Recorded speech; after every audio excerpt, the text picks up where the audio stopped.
Hey everyone, back to another video.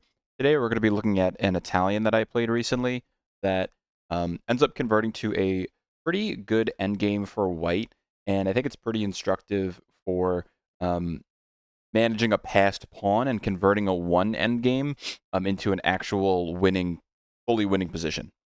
So it starts e4, e5, knight f3, knight c6, bishop c4, knight f6. This is the Italian two knights. I support the pawn in the center with d3. You can play knight out for the four knights defense. White still has all of these usual moves after this. This is just another variation. So I choose to keep my dark squared bishop outside of this pawn chain and keep it on this diagonal while creating a little bit of a pawn chain here. White will either look to strike in the center immediately, or black will look to either strike in the center immediately, put d6, and then bishop out, bishop here, and then d6. I've seen some people play bishop e7. There's a lot of different ways this can go. Sometimes they'll just try to hop this knight into a5 and exchange the light squared bishops immediately. Nothing is particularly better than anything else at this stage. Here spawns bishop c5. I castle, castle. So this is super standard Italian. Just developing this light squared bishop to this diagonal. Knight comes to f3. e4 gets defended. Seeing where to develop this knight, either if you're going to play knight c3 for the four knights, or if you're going to maneuver it here and eventually to g3. This little knight maneuver is extremely common in the Italian. From here, the dark squared bishop sometimes gets played to e3 if your queen is on e2, ready to exchange for it. e3 is a pretty common idea because black will play d6, pin this knight, and then this knight can hop in here. And if you haven't played c3, then it can just get pretty hard to defend. Not impossible, but just a little bit annoying to deal with. So I like to respond, or I like to play an early c3 once most of my pieces are developed and I'm castled, just to prevent any ideas of this knight coming in here. He responds d6. I respond knight d2, getting ready to maneuver this knight over to g3 in the near future. He responds a5. I thought this was kind of odd. I was expecting bishop out, and I am not sure if he was looking to eventually pawn storm or go here and fianchetto his bishop, maybe plant his knight in here. I'm not exactly sure what the point is of a5. It just didn't seem like an incredibly obvious move for the way he played the rest of the game. It is definitely a move if you choose to play more on the queen side, but a lot of times black and the Italian will maneuver this knight over to the queen side. This dark squared bishop retreats a little bit. White does have ideas of expanding on the queen side, but oftentimes the games that I've played just don't end up going that way. So a5 was just a bit of a curiosity, given how the rest of the game goes and how he develops his piece after this. I respond a4, just preventing any further pushing of this pawn down into my territory and trying to discourage b5. Bishop g4, pinning the knight. Really just kind of saw this one come in. This is a pretty typical idea. You can go queen e2. You can go rook e1, getting this knight ready to go to g3. And a lot of times what will happen is you'll play rook e1. Sometimes they just exchange straight away. But rook e1, maybe just another waiting move. You kick this bishop back. This knight can rotate here. And once the bishop, when the bishop retreats after you kick it back, this knight being on g3 can discourage it and cause it to go back to g6. So rook e1, queen e2, totally viable ideas. Really not afraid of this pin. h3, taking the bishop back. And then I played queen e2. Rook e1 is best. Getting ready to get this rook on a file that'll open up in the center, supporting e4. Because this knight is going to want to rotate here, and you want to push d4. So you would like to have the rook and knight defending e4 if possible. But queen e2 is a perfectly viable move. Just getting ready to double up here and maneuver this knight. And then you have this queen protecting the f2 pawn after the rook moves. That's the thinking there. Knight e7. So like I was saying earlier, a5 is a move. If you're expanding on the queen side and playing on that side, that's all well and good. That makes sense to me. But a lot of times black will maneuver this knight over to the king side. So that's why a5 was a bit curious to me, but I'm sure there's probably something I just don't know about it. So knight e7, just getting ready for this typical maneuver over to the king side. A lot of times the light squared bishop, you'll try to trade it off so that this knight has a spot there, but still yet to be seen how the kind of middle game is going to go, because this is still well in the opening. Rook e1, just getting ready to split my knight in here and to g3. c6. So c6, getting ready to open up the center. It's a bit of a mistake because you're not really threatening anything here, because if takes, maybe I just put my bishop here, and then I am threatening this pawn. You can bring this knight here, but then this dark squared bishop is going to get trapped with g3 or g4. So I believe he was planning to threaten d5, but this move doesn't really support that, because there's just no threat after opening up, after exchanging in the center. There's just no threat for black. Yes, he has two pawns in the center, but they're both pretty weak and pretty easy to attack. Knight f1. Rook e8, getting a rook to what would be possibly an open file. It's not a good move, because what he should have done was anticipate this knight coming here and having to retreat this bishop. He could exchange this bishop, but then I have the bishop pair, and white's going to be doing a bit better once the center of the board opens up. So probably don't want to exchange the bishops. You want to play h6, getting ready to retreat your bishop to g6 and then to h7 eventually, and being able to hop this knight in here and eventually f4. So if you're black playing this and you see white maneuvering his knight here, just anticipate bringing your bishop back, h6, retreating the bishop to this little square, and putting the knight in there. That's all super typical. It lets you prepare attacks on the king side, because this knight can hop in here. Maybe in the future, this knight is coming here and here. This bishop, if you retreat it, is going to be very strong on this diagonal. Black is not winning by any means, but that's the typical ideas. White is going to look to plant his knight on g3, get this bishop out of here, and look to break open the center there. So back to the game. Rook e8 gets played. I could just complete my knight maneuvering with knight g3. Exchanging here, not a good idea. Giving white the bishop pair as the center is going to be opening up soon. Not great. He retreats the bishop. The downside of this is it deprives this knight of a square that it would naturally want to go to in this opening, or this type of opening. So if he plays h6 here, he can retreat his bishop, but what I'm doing actually is going to be threatening knight h4, looking to exchange the bishop. He can just replace it with the knight, and right now this bishop isn't doing too much, so this is an idea, but you'd actually be helping this knight get to a square that it wants to go to. So at the moment, white wants to hold off on doing that exchange, but something to keep in mind since h6 is not played. But not at the moment. Not at the moment.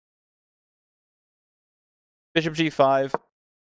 When you have this queen defending this knight and it's cut off by something, then look to exchange and damage black's kingside pawn structure, especially since all your pieces are getting maneuvered over to the king side. And that's where a lot of the attacking and play will be. So looking to develop here. This knight doesn't really have anywhere great to go.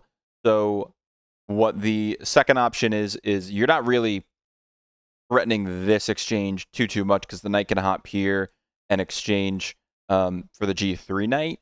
But it's just developing your dark squared bishop and threatening this and kind of forcing black's hand to move and remove a defender of the d5 square.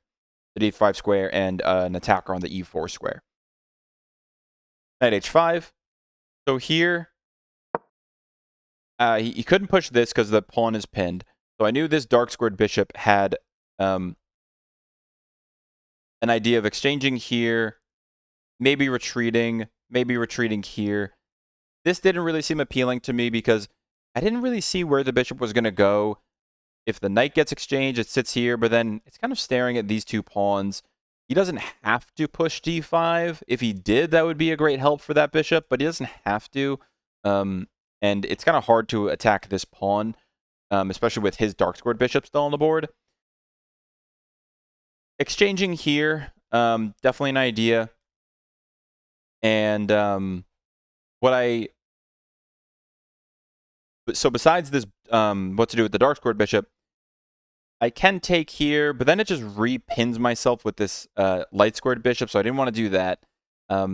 He was probably going to want to exchange this knight for my g3 knight, because my g3 knight has pretty good prospects from there. It's doing a pretty good job of getting ready to hop in here, protecting the f5 and e4 squares. So I thought to myself, well, if he wants to exchange, I got to unpin this pawn so I can retake and then have a little bit of kind of a box of pawns for my king to sit in. So I play d4. d4, looking to exchange here and break this pin from the bishop here. As you can see, it's labeled a mistake because what I'm gathering is this knight can eventually move and then have this rook be pretty nasty.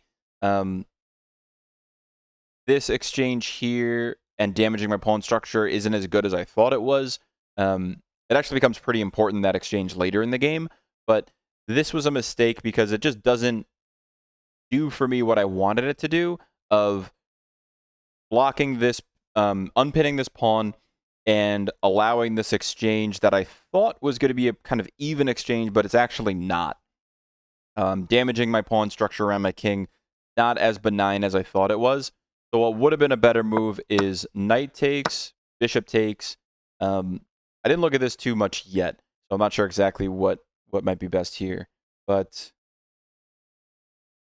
there's bishop a2. Let's see what else the engine wants. Sorry about that.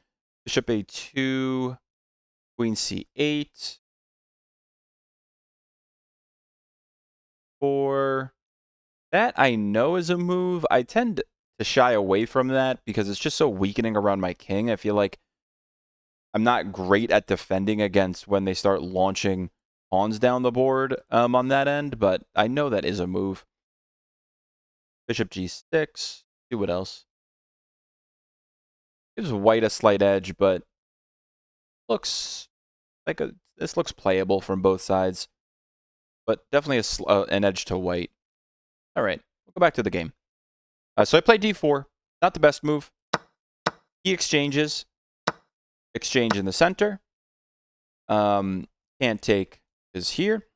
So at this point, I anticipated d5, or rather d5. I can bring my bishop back. I could take d5. I can just take straight away. If you take, I recapture. But then this pawn is going to be pretty easy to attack once this knight moves.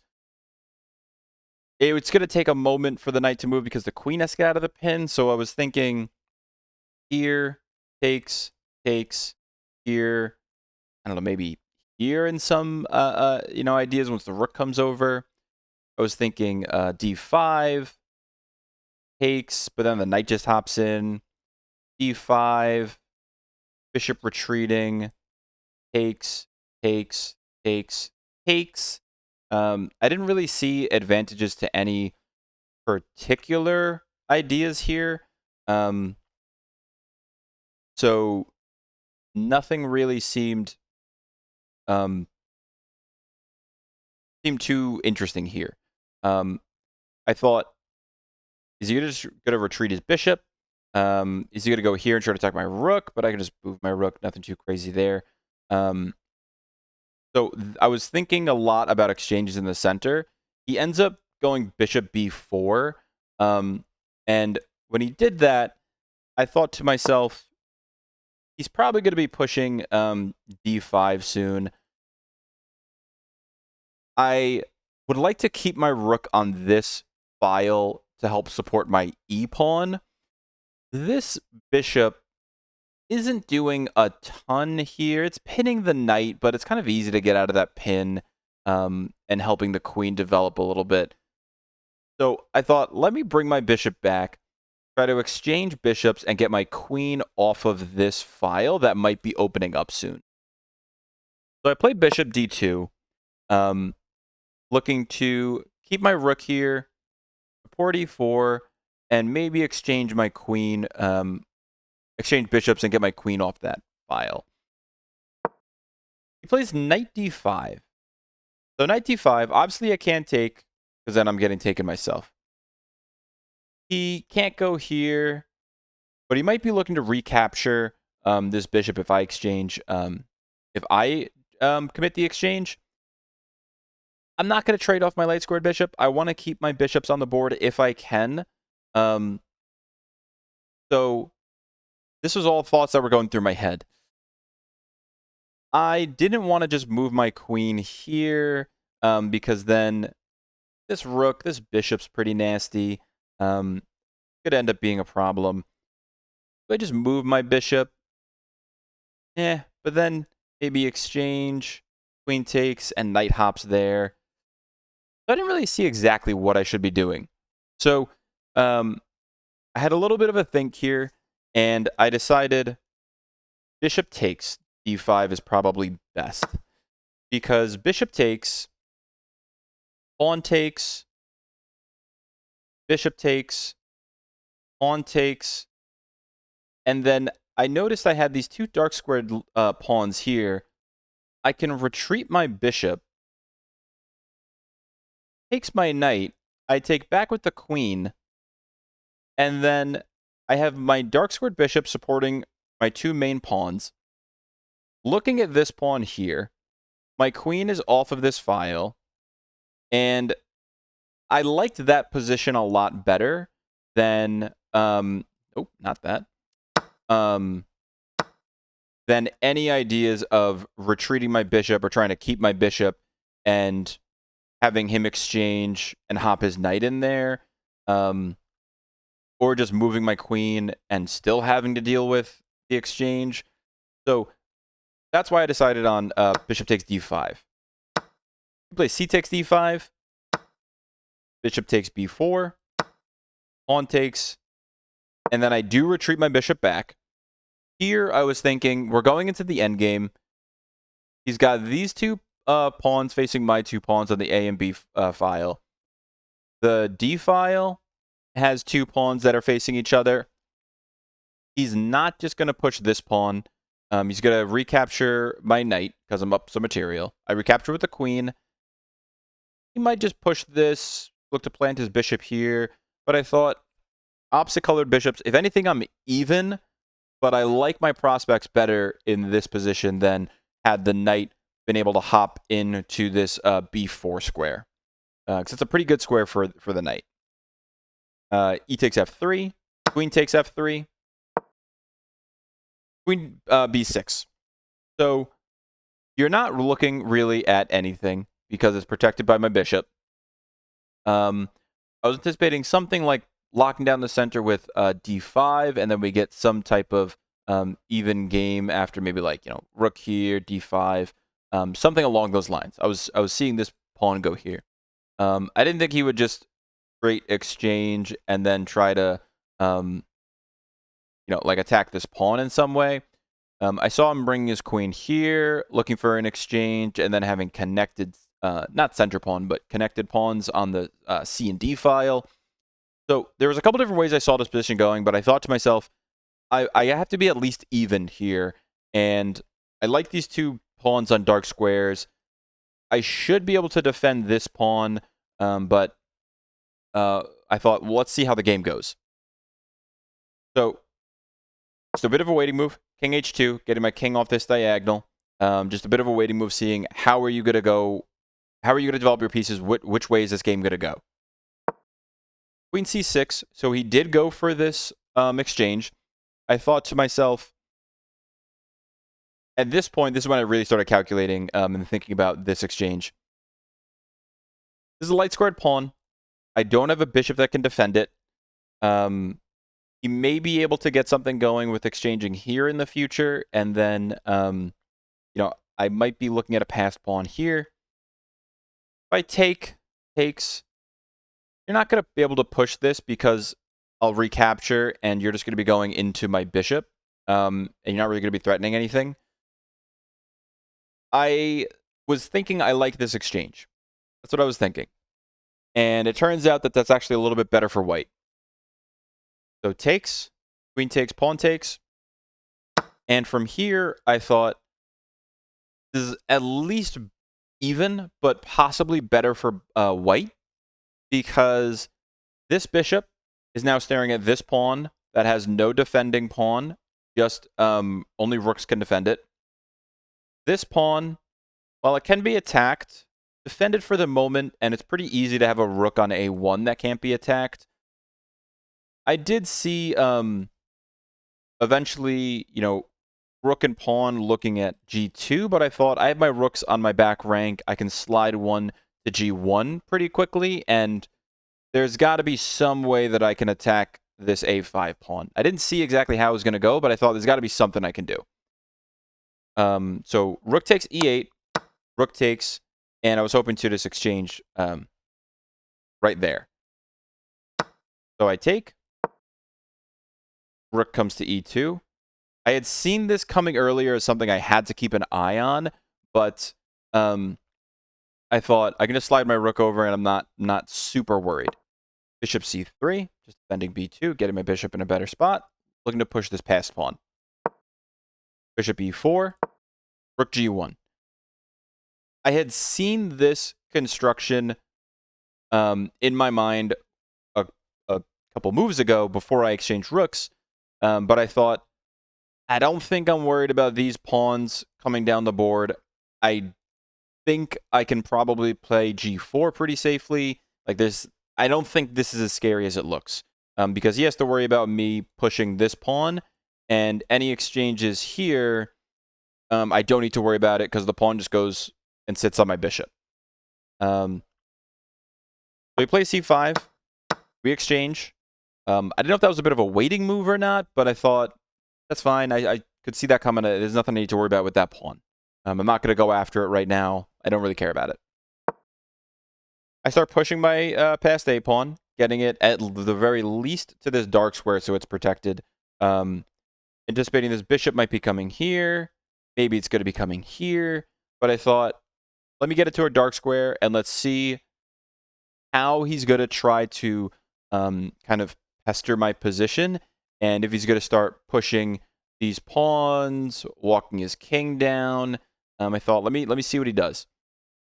From here, I was thinking, I got to open up with g4 to be able to get my king out. I may need to just straight up sacrifice the g2 pawn at some point, but there's probably a way that I could escort this pawn down the board, or at the very least, walk my king over to this side and push a6 and recapture when he has to exchange. Something along those lines. I didn't see anything too in-depth, but I thought there's got to be something there. Bishop b7, just protecting a6 while still maintaining vision on g2. g4, giving a little luft for my king. g6. I thought he was preparing maybe something here, but I thought I can take, and then I can kind of walk my king out, so I don't think I'm too worried. I took a moment to think, is he looking to break open my king side, or is he looking to just clamp down on my king side and prevent my king from kind of escaping? So I thought, if he plays g6, I should be able to move my king here and push here, and I might need to sacrifice that pawn. But I thought, I think with this passed pawn, I should be better. So I wasn't too worried about this. I wasn't too worried about him opening up my king side. I thought, let me continue on with king g3. White is actually better at this point. So I kind of correctly assessed that there's not an immediate threat from from black, and I have better prospects long term with this passed pawn. He plays h6. So I was thinking he's going to try to plant his pawn here. I think I can push h4, and I'll probably give up this pawn, but at least my king will be safe, and maybe, it can kind of walk its way to the center of the board and get to safety. I thought, I don't think I'm getting checkmated, and I don't think I'm losing all my material on the king side. Rook a1. Turns out I played this poorly because I should have played h4 first.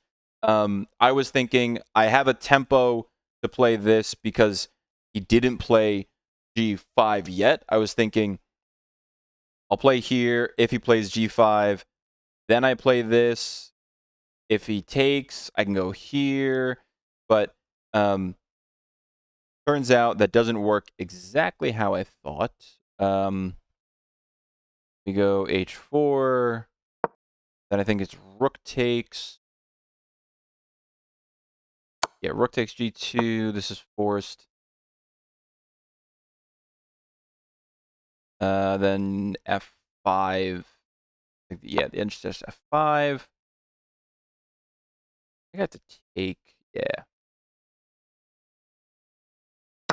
Takes. Takes.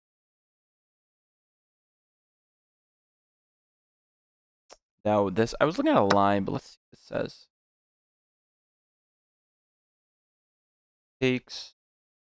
Oh, f takes g4 first here. And then a5 takes. Right. So I did not look this far. This is the first time I'm seeing this, but I knew after the game I looked quick and saw that rook a1 was a bad move because it doesn't allow me to push this like I thought, and I don't have the tempo to play h4 like I thought. But I'm curious if here, if I just push?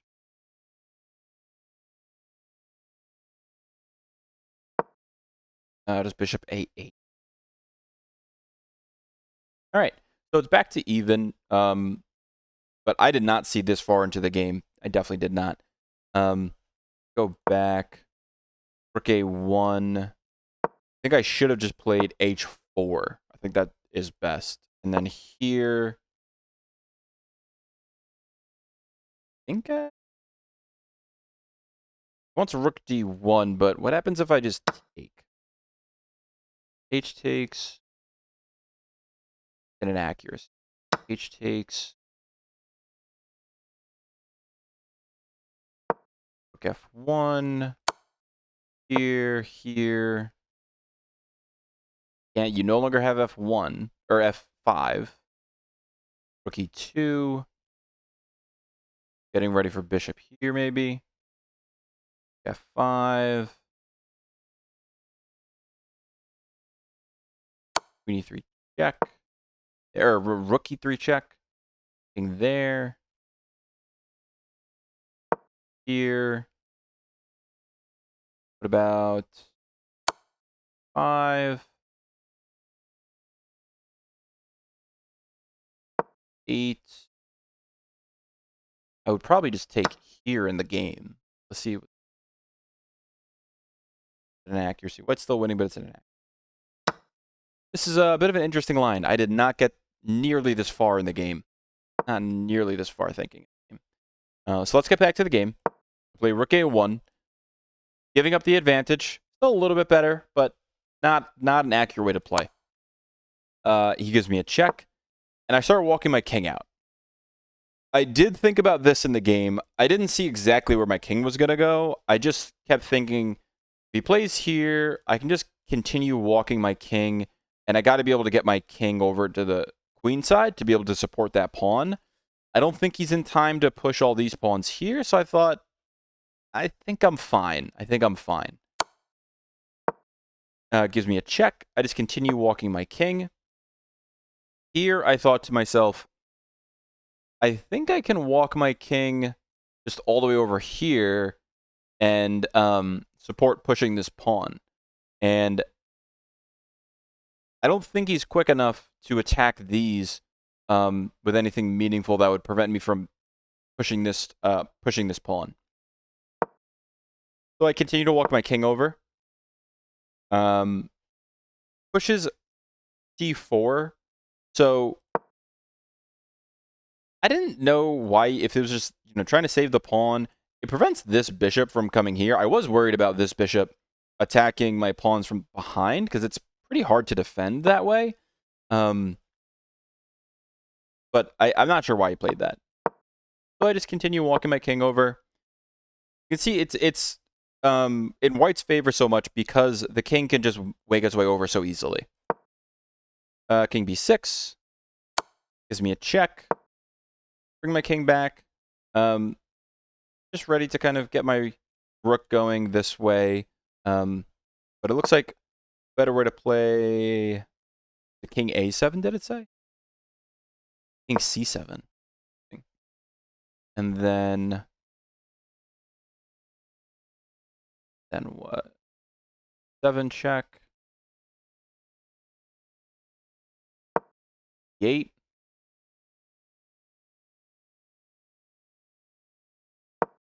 Six.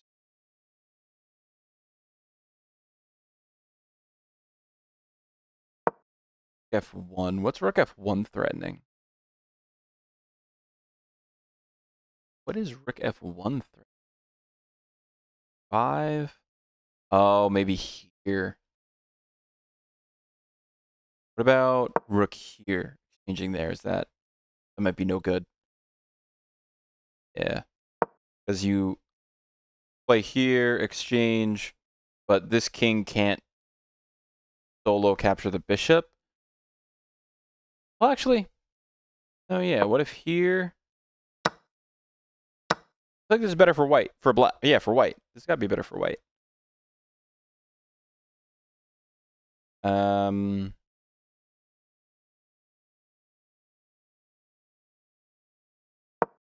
7. Here. 2. Here.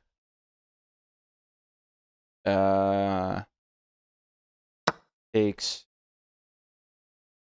Here. Then just back. And it's even. Interesting. But can't I walk my king and capture this pawn? King h7. Oh, then maybe here and you're quicker on the king side than I am. It's interesting. That's interesting. All right, back to the game. King c5, less accurate than getting my king on deeper into kind of enemy territory, so to speak. h5. I wasn't too worried about this. I thought to myself, I could probably just take, maybe like give some checks. I wasn't too worried. That was my first thought.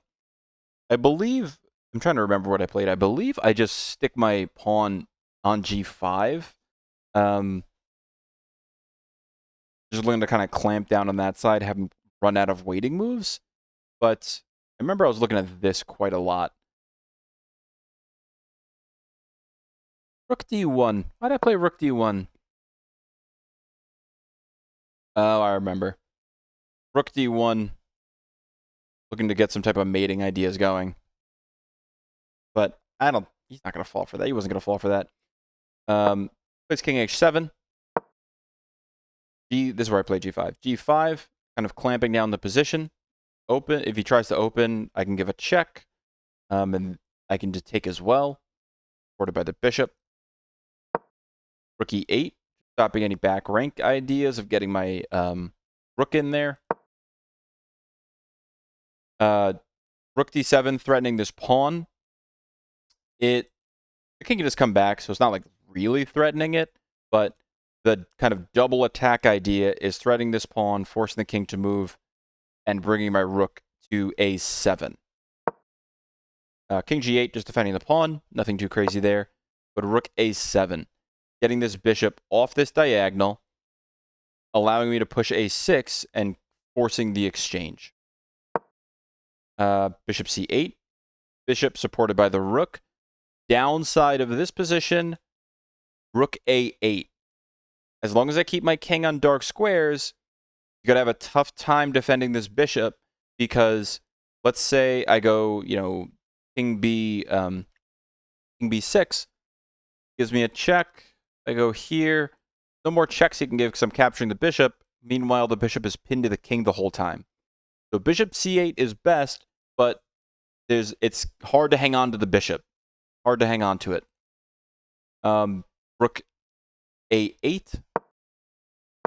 It's an inaccuracy, but I mean, it's kind of splitting hairs. Bishop's attacking here, but I think it's splitting hairs. White's winning no matter what. Rook f8. I push this pawn, looking to either get this exchange going, but turns out, as you can see, it's a blunder. Bishop takes h3. I can exchange, but then black is quick enough to block here. So maybe a moment ago when I said white is winning no matter what. White is winning no matter what, as long as he doesn't blunder, which I did. So a6 is a blunder. King b6 is best. Getting your king closer to this light squared bishop, opening up this check and this diagonal. That would have been best. So white's winning as long as he doesn't blunder to an even game like I did. King e7. Pawn here. Just getting ready to go here and go rook b8 and promote a queen. There's nowhere for really the bishop to go because try to threaten. I just go here and then I'm threatening, taking the bishop. So it's kind of, there's really no way to defend as black from here. King e6, and then just simple rook b8, getting ready to promote. Bishop e7. Taking with check, and there's no way to prevent promoting. So he resigned. End of the game. This was a Italian. It was a pretty classic opening that, as it went to the middle game, there were some missteps by black that led to favorable exchanges for me. And I think what happened was, and we both did this a couple times, when you push a pawn in the center or kind of ask for an exchange, you have to double check, does your opponent have to exchange the way you're wanting them to exchange? Because if he can take back with a couple different pieces or counterattack your pieces, you have to think, is he going to exchange in a way that makes my position better? Probably not. How is he going to want to exchange or counterattack? That's going to be best for him. And I think he just missed a couple ideas that ended up having exchanges that were favorable for me. So, for instance, when this knight hops in, I think he was probably anticipating me taking and hopping his knight in here. But I just exchanged with the bishop first, and then I was able to bring this light squared bishop back, get my queen off that file, and bring my king to safety. And here, this exchange, even if it's exchanging how he wants me to, it's just not good for him because this pawn no longer supports b5. So I think it was miscalculating where the endgame is going to be going because he kind of left his a5 pawn out to dry while it was attacked by the only colored bishop that I had. That, along with leaving this a pawn to get a little bit too deep into enemy territory, and just not capitalizing on a couple blunders and mistakes that I made. So from here, he kind of relied too much on this rook and bishop pinning an attack in the g2 pawn, which my king can escape, and it wasn't really threatening too much.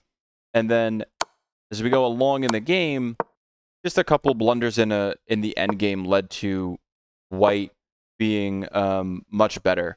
So even opening, fairly even middle game, but a couple exchanges led to me being able to create a passed pawn that he had a pretty tough time defending. He didn't capitalize on the one or two blunders or mistakes that I made. He very easily could have, but thankfully he just had one or two more mistakes more than me, and we both played pretty solidly, but this game ended up thankfully in my favor, but it was pretty instructive of trying to anticipate how the pawn structure is going to be transitioning to the endgame, and then getting your king active to try to convert a winning endgame past pawn and convert a winning endgame to a truly won game. So those are some things to take away from this game. Thank you very much. I'll see you guys in the next one.